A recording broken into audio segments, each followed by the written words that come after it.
Truckers debate. Are we over-policing CDL holders? What if I told you a seasoned trucker was the casualty of over-regulation? But he's not alone. Dozens of drivers are fighting to keep their CDL records intact as we speak, all because of a few bad apples that sparked this overreach in the first place. How much should you worry about your trucking career? Plus, we're going to expose a gut-wrenching story of a driver wrongly fired after a test for THC. Don't believe me? Well, stick around. You don't want to miss this. So tell me, is this the future of trucking that you want to be involved in? And are you next? Let's take these questions and more to the front lines.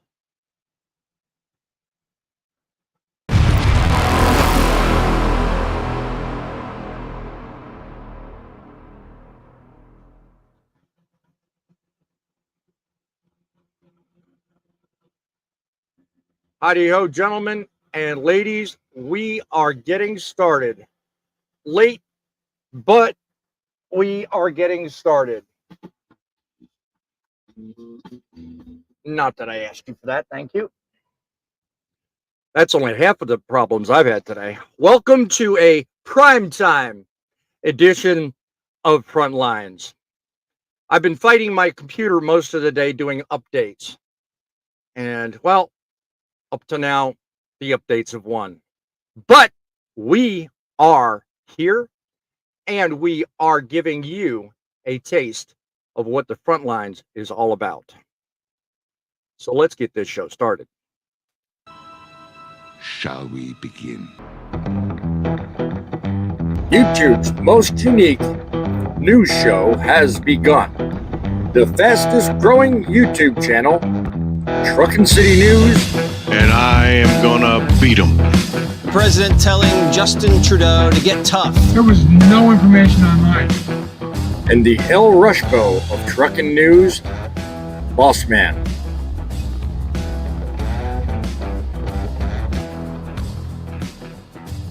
Call our studio lines 860-785-3547 or email the show at thatstruckinnews@outlook.com. We are the Frontline, broadcasting from inside Truckin' City Mobile Studios, located currently in Jessup, Maryland, perfecting the art of broadcasting the truth at its finest. Your search for greatness ends here. Greetings, truck lovers, truth seekers, and visionaries from all across the heartland. We hold these truths to be self-evident. Those are the words spoken many years ago in a document we're all familiar with, but it's also being spoken by me, the founder of the Truth in Broadcasting Network. Once again, back behind the golden TIB microphone, I am the Boss Man, the CIC of the United States of Trucking, opening the best call-in show of our time, coming to you with a skill granted by God himself to restore your faith in broadcast talent. I will be to trucking what Rush Limbaugh was to politics. That's right. That is my aim. That is my goal.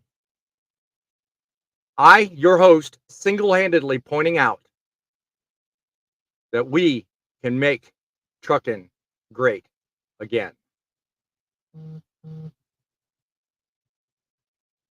Don't settle for silence, guys. Speak out, be heard, and here you can.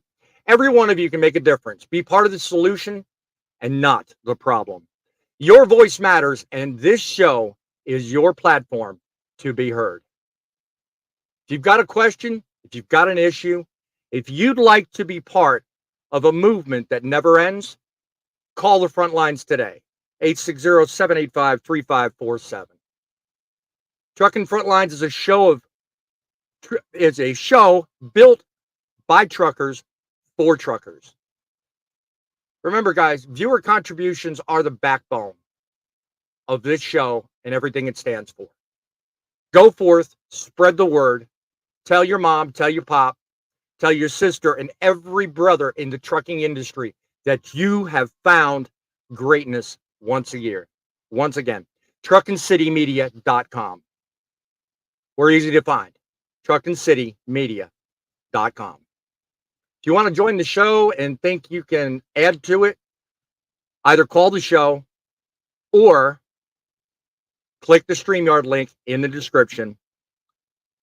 It's also in the chat. Pin the comment right at the top. We'd love to hear from you.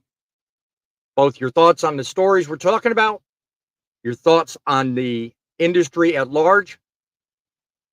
Our targeting systems are charged. We are locked and loaded. So let's dispense with the roll call. First up, my co-host and content creator in kind. A gentleman that has a lot to offer the industry, but also a lot to offer you. John is coming through!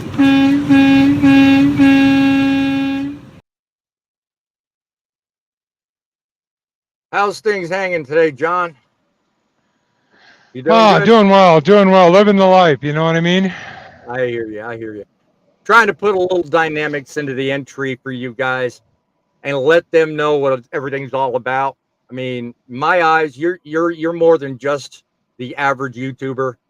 You are the guy that coined the phrase "truckers are people too." That to me means something. I think that's Well, a great message to have, and I stand by that. I'm glad you're on my show every week. let me say, I really appreciate you bringing truckers are people too to prime time, baby. Prime time. Listen to you. All right. Well, we have another guest. I hope is not as grumpy as his name would suggest. He's sometimes kind of unpredictable, but he's there nonetheless.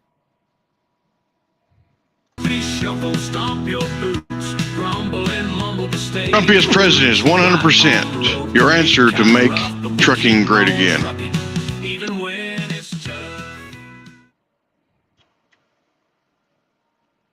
What's going on, Grumpy? That's the way you intro a guy. As a sole I creator, likes it. I was going to say, as a sole creator of the Grumpy Shuffle, I think what actually says you are you is something I think I've heard you say a number of times, and that's traditional ways never fail. If it ain't broke, don't fix it. What do you think Right. of that? That is right. That make good sense? Yeah. Well, it's funny that I bring that up and you kind of agree with that because, in a sense, that's kind of one of the things we're talking about today. Two stories I've got picked out. Basically, in a nutshell, say that very message. So I want you guys to hang tight and stick with me. I'm going to bring up the other guests and get to audience comments here in just a moment. But I want to start the show off with something I think we all need, and that's a little bit of inspiration.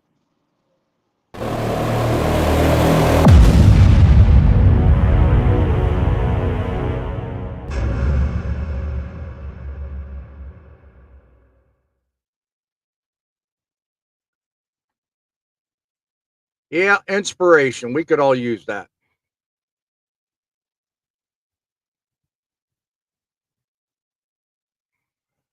Give me a second. Let me get caught up here.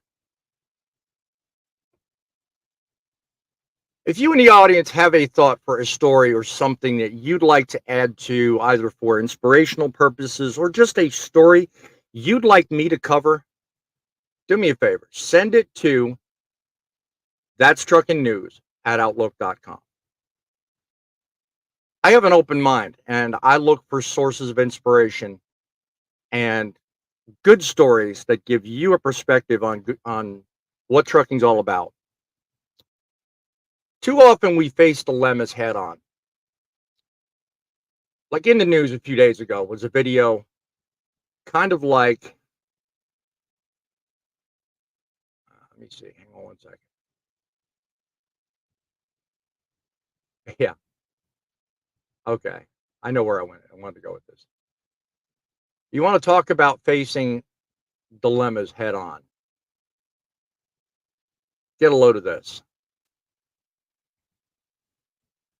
This fella's driving down the road, and out of nowhere, he sees something ahead of him. And last minute decides, uh-oh, how many 9 lives scenarios do you think that kid had? Let me tell you something. That was one lucky boy. Rumor has it he was a 10-year-old kid that almost didn't make it to 11. You know, Ronald Reagan once said, the future doesn't belong to the faint-hearted, it belongs to the brave. And let me tell you something. That child should be lucky there was a brave driver behind the wheel that day. That's what trucking is. You're driving down the road, next thing you know, boom, something happens. You've got to react. You've got to be really quick on the draw, and you've really got to know what to do. But you know what? That's not it. For inspirational purposes, I want you to think about it like this. Technology is supposed to help make lives easier, right? Tell me, why is it my GPS always picks the route with the most weight restrictions and low bridges? It's like playing a video game. And the stakes are real high. But you got to wonder, is it higher than the bridges? I don't think RTI knows that. Unfortunately, I think he found out the hard way. Look ahead, guys. It's not hard to see that 12-4 sign even in the picture. Come on now. Let's be real, folks. Once again, if you have an idea for a story and you'd like me to opine on and give me your thoughts, you could get whatever. Send me the story. That's truckingnews@outlook.com. That's truckingnews@outlook.com. Once again, our story starts. If you'd like to opine on the story and give us a call here, we'll certainly be more than happy to talk to you about our next story. 860-785-3547. Folks, let me tell you something. I want to talk about a story that's going to make your blood boil. 2019, a tragic accident. 7 bikers lose their lives in New Hampshire because of a truck driver. A foreigner with a name I can't pronounce, I won't even begin to try. His driving record spanned 6 states and included DUIs, drug violations, and the list goes on. But here's the kicker. None of these states communicated. The result? A flawed system that failed to pull his license before it was too late. Now, in response to this tragedy, Massachusetts decided to fix the problem. They implemented a lifetime look back on CDL holders. Instead of catching dangerous drivers, they've gone after folks with perfectly good records. And now he's suffering the consequences. Nearly 500 drivers got these exact notices right before school started, telling them their licenses were being revoked for decades-old violations. No due process, no hearings, no chance for fight.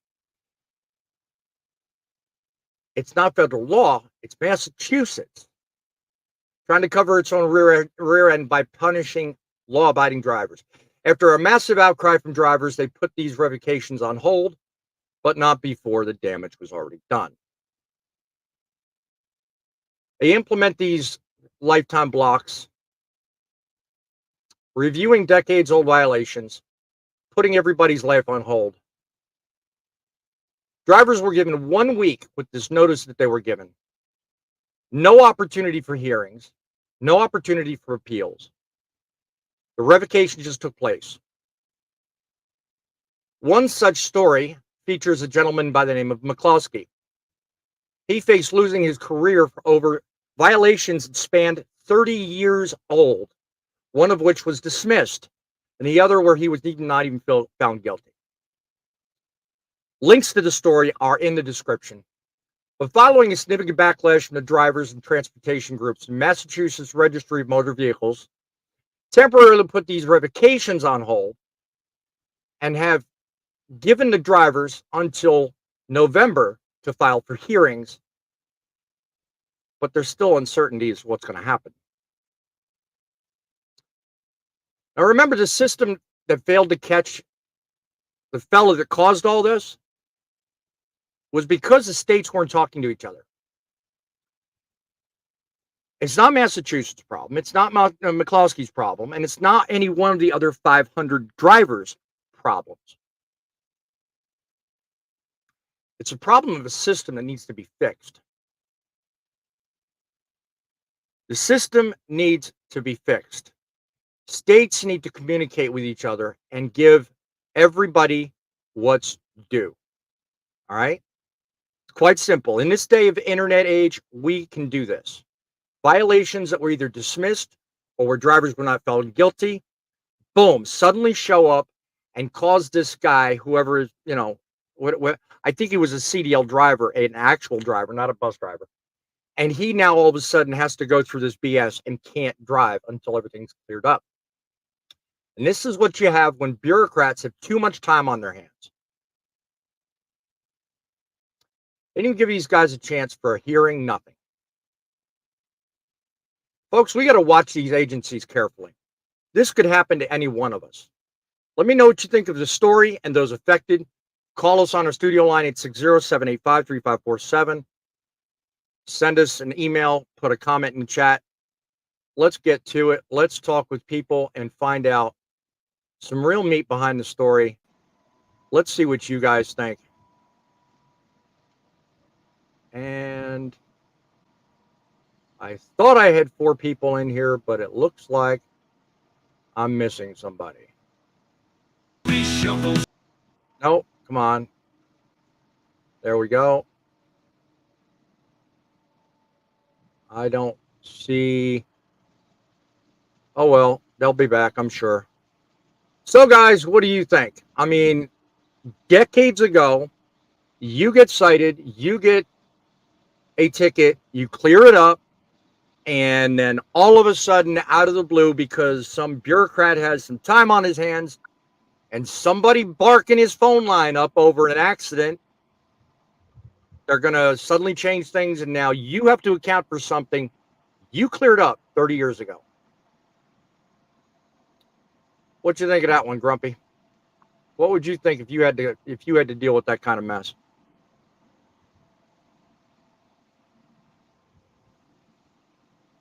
You better unmute yourself, my friend.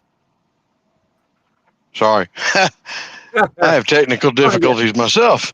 I know. I said it would be completely a disaster and a chaos for a driver like myself. I mean, 24 years plus out here, and something like that happened. Yeah, it would be. I just can't imagine it.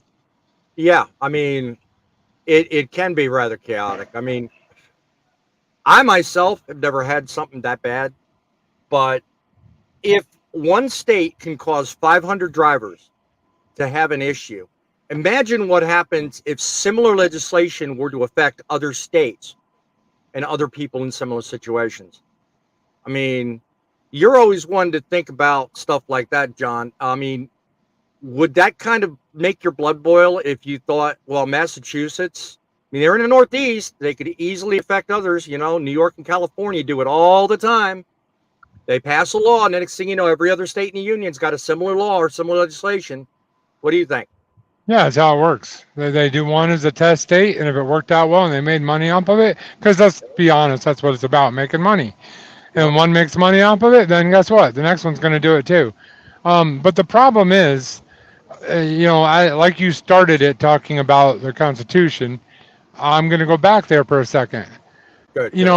Our justice system is all about you. If you end up putting 10 people in prison, you want 10 guilty people. So if you have to set 5 guilty people free to make sure that one innocent person doesn't get locked up, that's why our justice system was built the way it was. Now it's all manipulated and screwed up. But And this is a great example of that because you got people that have, already served their sentence or paid their fines, but now they're getting, re-adjudicated and put on the chopping block, basically killing their career over something that happened and was cleared up who knows how long, decades ago. That's Yeah, I just mean, wrong. That's just it wrong. is. And I It is. guarantee you, if that happened to me, I'm not a suing type, but there would be a lawsuit involved in that. You'd almost 100%. you'd almost have to. Because I mean, without a lawsuit, you can't clear up the wrongs for the future. I mean, you almost have to. You really have to in this day and age. And hopefully, I did not lose my internet by starting my truck, but it's getting a little warm in here. So, No, we got you. all right, good deal, good deal. Larry, what do you think? I mean, they've started something called Lifetime Look Back. Now, last time I thought anything about a previous driving record was in play, and comment in the chat if I'm wrong, correct me. I always thought that most companies and or the FMCSA look back usually a maximum of 7 to 10 years. So this whole business about Massachusetts even looking back further kind of sounds weird, doesn't it? I mean, have you ever heard of anything like that, Larry? I haven't heard of it, but then again, if it's done by state, how does that apply to us CDL holders when we're federally regulated, not state regulated? I was going to say, Your license is issued by the state. Well, yeah, our license is issued by the state, but our regulations are basically administered from the federal level. Mm-hmm. So everything in that J.J. Keller book is done by DOT and FMCSA. It's not, the state has this and another state has that. So one would think the argument would be in play for overreach just simply because of the fact that the FMCSA has no part of that look back thing. They're going back so darn far. Hell, the FMCSA wouldn't even catch it. Right. Well, Yeah. Go ahead, correct John. me if I'm wrong, but when you go for a company job, normally the standard is 3 or 5 years. It depends on the company, but they're like, did you have any of these problems in the last 3 years? Any of these problems in the last 5 years? They never go farther than that. Most people hiring drivers use Yeah. something very familiar with, and I'm sure everybody here is familiar with it, something called 10th Street. 10th Yep. Street is a data set collection for applications and administration of the hiring process for drivers. That is used by so many, and they only go back 7 years. Mm-hmm. That's it. They only require you fill in an employment gap or employment history for 7 years. And it was said on their app that that's what the FMCA requires. So I don't get this whole look back to begin with, going back further than 7 years, because it makes no sense. Most times if you have a violation of, any sorts on your driving record, don't even show up. So, I mean, that's what I have mostly the problem with. TJ Bull of the Woods giving us a good smile. Welcome to the show. Glad you could join us. Late as we are. Prime time as we are. Groove USMC, hello from Kansas City Metro. God bless you. Thanking you for joining us, even though we're out of our time slot. Good evening to Sassafras, the kid who is Ronald Reagan. The kid who asked who is Ronald. I get your answer. Yes. Talking about the kid in the news story. Get that. Good one. I never thought of that. Driver thought it was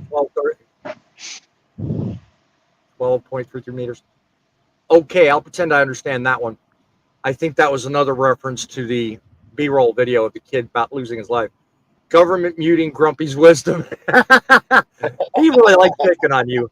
I tell you, he loves picking on you. Might I mention for a second that I'm also running for president, and I'm not in favor of flavored acorns like that other guy. Acorns. I haven't gotten that far, John. I'm just instituting this. Give me a break. All right. Saying hello to the lovely wife. Hello, everybody. My daughter's also with us saying hello. Good evening, everyone. I'll tell you, honestly, it's really scary when you think about it. These people, when they make laws, they do it with every good intent. But the problem is they don't think through the consequences. So, I mean, let me ask you a question. Should old violations, older than what we were talking about a minute ago, should they be off limits? I mean, everybody's got a different record. Everybody's got different problems. I mean, just off the board, if you've got a violation or a problem on your license, let's say it happened 15 years ago, what reason could you possibly think of that it would be important enough to actually be considered? Any one of the three of you can answer that. Put it in the comments. I'll take it. In the chat. Go ahead, Frank. Well, I'll be honest with you. As you were saying, 10 years is mostly what most companies that you hire in want for whatever you've done for 10 years. Right. And the factor of it is, if you've got somebody that's digging deeper than that, it better be something that's like a felony, like charges of stealing or theft or something that would pertain to the trucking industry, or something of manslaughter or something, which if that's there, it's going to show up whenever they pull your information on you anyhow, because they're going to find out if you've been a felon or a major misdemeanor. And if you didn't mention it, then you're automatically in trouble with that company that you're applying for because you lied on your application. Yep. Hey, can I turn a question back to you, boss man? You certainly may. What's your question? So in your little intro to that question, you just said that they pass laws with the mindset of trying to make good changes. Do you believe that, honestly? That would say depend on the law you're talking about. I mean, would you not consider that regulations that currently control how and what is done regarding drug testing, do you not consider that to be one of those, quote, laws that serve a good purpose? I'm not saying laws can't serve a good purpose, but I don't believe they pass laws for a good purpose. They pass laws because it makes somebody money. It's always about money. It's always about the greenbacks. And probably the drug thing is probably because they're in the pockets of, whatever. Probably. Whatever. I'm not going to hyper focus on drug laws, but you can't tell me every single law that dates back to 1776 after the signing of the Declaration of Independence. No. Recently. Okay. Well, I have to be objective and I have to think across the board. And that's where that reference, that statement came the way I opened this. I mean, and it's perfectly descriptive of the thumbnail I put up. If we're not careful and we don't talk and debate these issues, our rights are going to fly away just as quickly as the government lets us. Oh, wait. The same government that passes laws for good reasons? Do you have devil written inside of your truck tonight? Because you certainly are being advocate tonight. Well, and kind of to speak on that behalf, we have a lot of laws and regulations that date too far back that don't even pertain to nowadays, that need to be either removed completely or revised. Well, you know what? I can't argue that fact at all, because you know what? If midlife were here, we'd be the first one to say, oh, you want more? You like regulation? No, I don't think we have the right amount. I think we have too many. I gotta word this carefully. We have too many regulations, much to agree with you, Frank. Some of them are ridiculous and don't need to be here. But there are equally those that we do need. So, I mean, it's a balancing act, and we don't want to be just haphazardly deciding to just rewrite the book, because then we become the problem that Massachusetts just started, but in other areas. I mean, we need to be vigilant enough to know which laws are necessary, but we also need to not allow states and governments, localities to pass BS that just, makes our jobs more difficult. To answer your question, midlife, no, we don't need more regulations. We really do need to look at things real carefully, and I think this is just a clear example of one of those. I mean, last words there, Larry. You got anything to add to that? No. Oh, you're too simple. Man, I don't even know why you're here. I'm joking. Okay, no, Okay, seriously. Seriously, Larry. Here's a good question for you. There's actually one I forgot to ask. Do you think this kind of regulation will spread to other states? It's like I mentioned opening this whole story. If it does, how do you think it would impact? I mean, because consider this: one person has an accident, and then in the space of 3 years, actually no, almost 4 years. Now a state agency has come across with this look back thing and said, okay, if this happens, you've got to do this. I mean, if state of Tennessee did that to you, what would you? Well, I mean, how would you react? What would you think? Well, since I'm never home, I wouldn't know if I got a notice in the mail or not. Well, that's a pretty. So I driving illegally, so. Well, I'm never home too, but I at least do check the mail. I mean, good Lord, you're just all around a badass, ain't you? Well, hopefully you have good friends that have access to, they can check your mail for you and say, hey, you've got something here from some state that's very important. You better come home and get checked out. Yeah. Yeah, if you have friends like that, here's a little word of advice. Make sure you call them like 4 times a day, and if they don't talk to you, they must be mad at you. Well, I'll make sure you come check my mailbox every week for me too. How's that?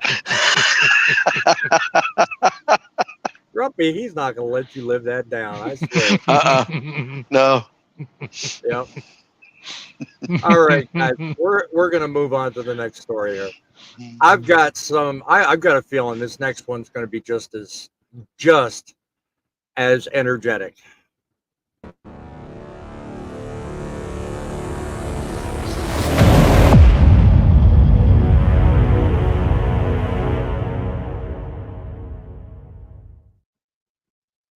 The Supreme Court will soon hear a case with a massive implication for truckers nationwide. Douglas Horn, an over-the-road truck driver, failed a drug test after using a product he believed to be THC free. Was fired from his job. Horn went to court and argued that the company behind the product, Dixie X, misled him, and now he's suing them under federal RICO statutes. His case was rejected by district court, but was revived on appeal, and now faces an ultimate test before the highest court.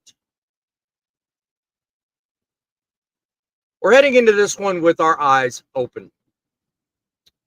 We've been here before. We've talked about this very issue, and it usually gets charged and very passionate. It goes before the Supreme Court. This may reshape the entire industry. This isn't your average story, and it, like others, is linked down below. This is about a trucker who took what he thought was a harmless CBD product to relieve pain, and he ended up in the fight of his life. We're talking about Supreme Court case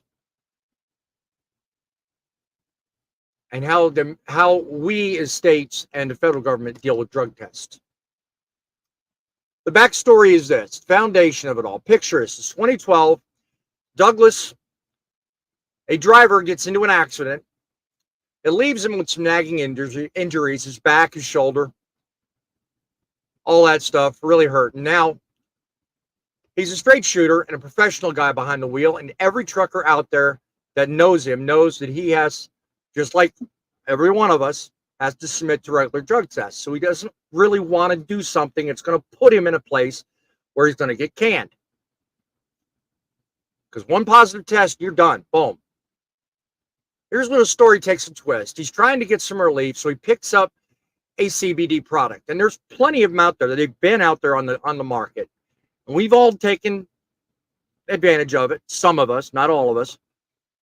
But we look, it says THC free, we do it, whatever. Some of us get by, we don't have a positive test, we move on, everybody's fine. This particular product was marked as and marketed as THC free, promising all the benefits without the risks. And for a trucker, that's a good thing. Okay? CBD is made from hemp. It's supposed to be legal. It's supposed to be free of anything that would harm you, intoxicate you, or present a problem. Well, he goes in for a drug test after using this stuff and flunks. That's right. Now, because this happened, he sued the manufacturer of the product under a federal law called RICO. It's typically used to take down organized crime. This lawsuit was first thrown out by a lower court, but then revived on appeal. Now you got the context. Let's dig into the big question. Can a truck driver who lost his job due to a failed drug test sue a company under those grounds? And if so, what happens? The trucker says his business or property was harmed. He lost his job. Not only that, his wife also had to give up her job. She was riding with him, and because they couldn't do anything with a CDL, she also quit hers to stay home and support him.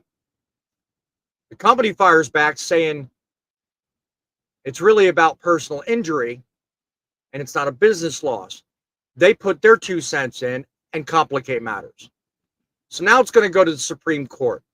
If it goes all the way up on this one-man situation and the Supreme Court sides with Horn, it could set a precedent where truckers can go after the manufacturers of these products for misleading claims. On the other side of this argument is the whole idea of, would you put yourself in that situation? On one case, livelihoods are at stake. On the other is a case of common sense. Call us and let us know your thoughts, 860-785-3547. Put in the chat your thoughts. Email us today. I'd like to hear from you. The stage is set. What do my panelists say to that? Well, can I go first, please? You may indeed. I was going to call on you first anyway. All right. Well, first of all, it's pretty much common knowledge at this point. CBD can come up as a positive test. So why would you risk your job and your career? I understand you're in pain, but I'll give you a great example personally. My wife, for our anniversary, bought us a couples massage. They did CBD oil. I made it very clear, no CBD oil. The reason why is I don't flirt with that line. You don't go anywhere near that line. If there's even the slightest possibility that you could go over that line, why would you do it? Like, knowing what you know today, I understand your thinking and agree with your statement. But again, this was a while ago. I'm saying it's on him, and I don't mean to be rude, but no, since CBD became a thing, I would never, ever go near it. Because until you know 100%, either you know or you don't. So. Most people would probably agree with what you're saying, but there are those out there, and I'm not going to name names, but I will say I know of individuals that do use that stuff for, and just for context, they don't drive truck, they're not a CDL holder, but they use this but they're not jeopardizing their career. That's the thing. Let me finish. They're using this stuff with the marketing being on the packaging that it's THC free. I've seen it myself. If it is supposed to be THC free, then you're supposed to be able to pass a drug test. And that was part of the argument that Mr. Horn made. Now, I don't suffer chronic pain. I don't use the stuff, so I can't speak from experience. All I can say is I do know of people that do use that stuff for that very reason, but don't have CDLs. And it does open up a Pandora's box when you think about it, because you want relief from pain. You don't want a troubled history with an employer. And it doesn't have to be so much even a CDL. You could have a job with work around safety sensitive material or responsibility and still have a problem if you're popped for a positive result on a drug test. So in a sense, I kind of understand where Donald Horn, or I think his name is Don. I lousy memory, but I think I understand where Donald Horn's coming from, because you're using and consuming a product under the wrong belief.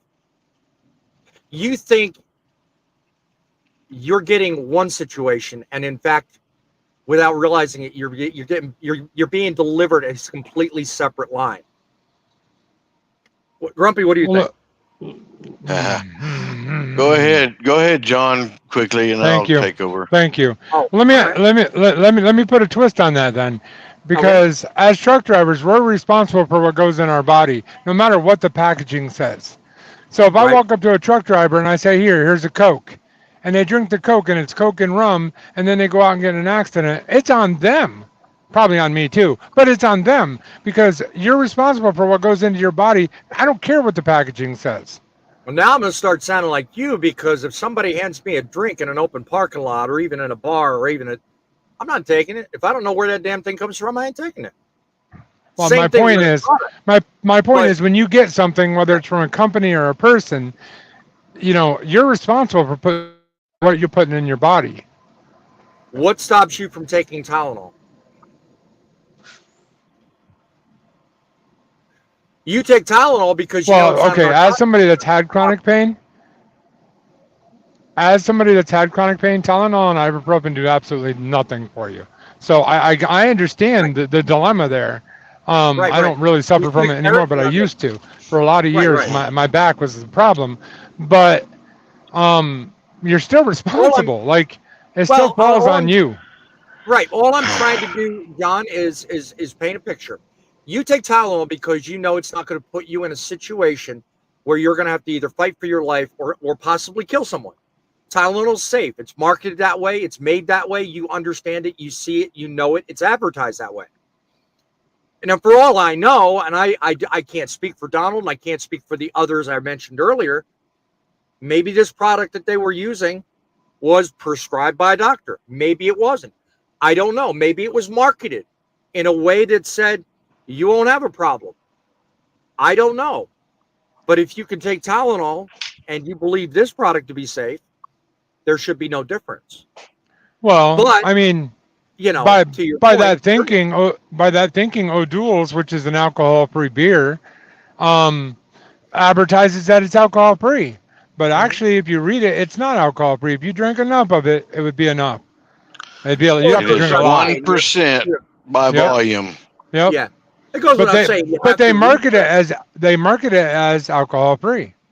Right. Yes. Now, here's what all I'm trying to do by presenting the story is play devil's advocate. I'm being objective like a broadcaster should be. Yes. But now, I'm not going at you. Oh, I know. I get that. I get that. The platform is you guys. I mean, those in the audience, everybody has their part to play in this. Go ahead, Frank. I'd like to get some people commenting here, but I'm going to tell you right now. First things first. Anything, most common sense of anybody growing up, anything that has to do with hemp or anything that's like the natural growing herbs, as we'll say, that require a special license in most states to have. You don't touch it if you're one to be prone to having a UA done at any time. Mm-hmm. So that's the first thing I'm going to say. Now, the second thing I'm going to say is this gentleman that's doing this lawsuit, I'm not calling him a liar, not one bit. Okay. Nope.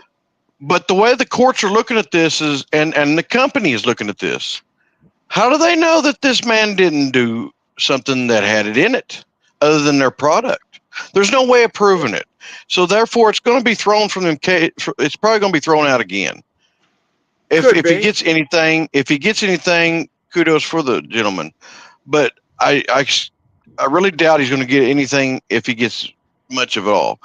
But I also say, when I worked for other companies, when that stuff first came out on the market, the very first time, it was called they were refining it, but it wasn't getting enough of the THC out of it. Therefore, there was still that small amount, just like John brought the example of the O-duals. There was a small amount. Now, in low doses, if you used it like for cream or something on you, and you didn't use a lot of it very often, you may not pop for a UA, and get in trouble. But if this gentleman was using a lot of it, he's going to wind up having a bunch of it in his blood system, his hair system, and all that, and it's going to add up, and it's going to build up a toxin in his body. So, yeah, I'm telling you right now, as us drivers, CBD is a no-no. Anything that has a chance of having THC in it and is not prescribed legally from a doctor, and even if it is, most of the time we're not allowed to drive. Yep. So, it's a no-no. You're echoing the audience. Sasspress says, truck driver or not, no one's in the workforce should be using it because you can injure yourself or possibly even others. Thank you for that. And I do agree. I mean, whether it's straight out that stuff or if it's, but there are those people that hit those vapes, and the vapes have the CBD product in it. I mean, there's even question about that. I mean, when it comes down to it, I mean, you really have to do your research, and you really have to figure out whether what you're using is really worth it. I mean, and there's also the chances of what they call the secondhand smoke from it also. So if you're in an environment where others are doing it and you're in it for very long, you can get a secondhand smoke from it. Yeah. And that'll throw one too. You know how many arguments I've had with people close to me about that secondhand smoke thing? I'll tell you what. I mean, yeah, you're right. It's possible, but the chances. Why put yourself in jeopardy if you don't have to? Yeah. Good point. Good point. If animals get a response from it, which is a proven fact from it being exhaled from the mouth of a human being after they inhaled it, yeah, you tell me. It was a scientific fact. Good point. Let me ask you this. We had the discussion not long ago about, as I recall, the discussion was changes in drug testing policies. Does anybody want to rethink that now? Because stuff like this, I mean, think about it. Stuff like this is harder and harder to detect. And it wasn't long ago that they were trying to push out the oral swabbing and put in more, I think it was mandatory blood tests or blood draws. I mean, how do you think this will affect it? If this goes through and actually has a positive result in the Supreme Court, what do you think would happen? I don't think that changes anything. No. Really? Because they're going to make more money off. Yeah, the reason why I don't think it'll change the industry is because it's a one guy's lawsuit that he didn't think it had THC in it, but it obviously did. So he wins that. But does that change the fact that we can have either? No, it doesn't. No, what I'm saying would be changed would be the testing requirements. Because like I said, not long ago, they were trying to get rid of the oral because the oral picked up on too many false positives. And they wanted to institute different measures to get rid of that oral testing. In your mouth oral swab testing. They wanted to get rid of it because they picked up too many false positives. Honestly, I think a lot of people were probably getting popped for stuff like this. But that being aside, one person, one case can set a precedent for everything going forward. And that's all it would take. If this RICO charge goes through or this RICO lawsuit goes through and they approve it, uphold it, and, keep it going, it could set a precedent. And that's the only reason I ask. Because, it takes us one. You said so yourself. And that would change things. Because if one person can sue a company for misleading marketing, which is part of the RICO thing, and they win something from it. And think about how that would change things. I mean, it doesn't change. People are going to still use this stuff, but again, it only takes one. You set a precedent, moving forward, boom. What do you got, Larry? Look what happened with McDonald's. One person spilled a cup of coffee on someone. You really had to go there. Good point, though. It takes one person. That's right. That's right. Good point, though. Good point. Yeah, but did it change the policy of coffee drinking forever? No. It put a label on your cup. Put caution hot on the cup. Put a label. Right. Well, here's the thing. So what are they going to do? Just tell truck drivers they can't have CBD, which they shouldn't be doing anyway, because it is a common problem. CBD coming up positive. Drug policy now. Exactly. This company does that I drive for. Yeah. Is that the kind of? There's a whole 3-page book of stuff you can't take out here. Really? Okay. You see, I've never been exposed to that kind of thing. Nobody's ever said don't, do. You know, that kind. Nobody's ever said, you know, like you're saying, you know, here's a book, read this, and don't do these things, whatever. No, to John's point, it's just common knowledge. Stay the hell away from this stuff. You know, the fact that this guy got into it. Words, my company made a book because somebody got too many people got caught when that CB stuff first came out. And they got caught with it. Well, that's on them. Back the day to make a book. That says something about today's drivers. You all say it takes one person to ruin it for everybody else. It does, and we got a lot of laws to demonstrate that. So I mean, are we just bringing in not smart drivers anymore? Different show, Larry. Different show. Well, it's the age-old question: is it the standards or the training? There you go. There you go. I like how you put that. Some people will claim that they can control it and not overdo it, but to be honest, once you take that first hit, it's hard to stop, even if you've been doing it for years. That is very true, and that is a problem a lot of people have. Put aside the fact that it's marketed one way or the other, you know, it's just the addictive properties of THC. It's just not worth it. I mean, this is my personal feelings coming out, which I try not to do as a broadcaster. But I think it's just supremely stupid to put yourself in a place that gives you that liability. You know, that's my personal take on that. That's my personal feeling. Sounds just like what I said. Exactly. Well, again, I try not to do that because I try to be the broadcaster. Yeah. Sorry, guys. Can't be that. You know, that light switch at the end of the day. Sometimes. Well, you go ahead and be the broadcaster. I'll say it. I'm not afraid. You like being the bad guy. I sometimes think you get a thrill out of it. All right. So one final question: do we think that the FMCSA needs to do more, or do you think they're overdoing it already when it comes to putting down restrictions that protect us from this kind of stuff again? I mean, think about it. We got that J.J. Keller book. We got this huge mess. We already went through the discussion not long ago. And no, midlife, I'm not advocating for more regulations, but think about it. They have their hand in everything else. You don't hear a whole lot about this kind of thing. So what are your thoughts? Well, the last thing I heard is they were trying to soften the blow to make the stuff we're talking about more legal. So, for truck drivers. So, you know, I don't see where this helps that at all. This wouldn't, obviously, no. And what do you mean by soften the blow? I'm not, because you could be referring to two different things, John. I don't know. Yeah, seriously. Okay.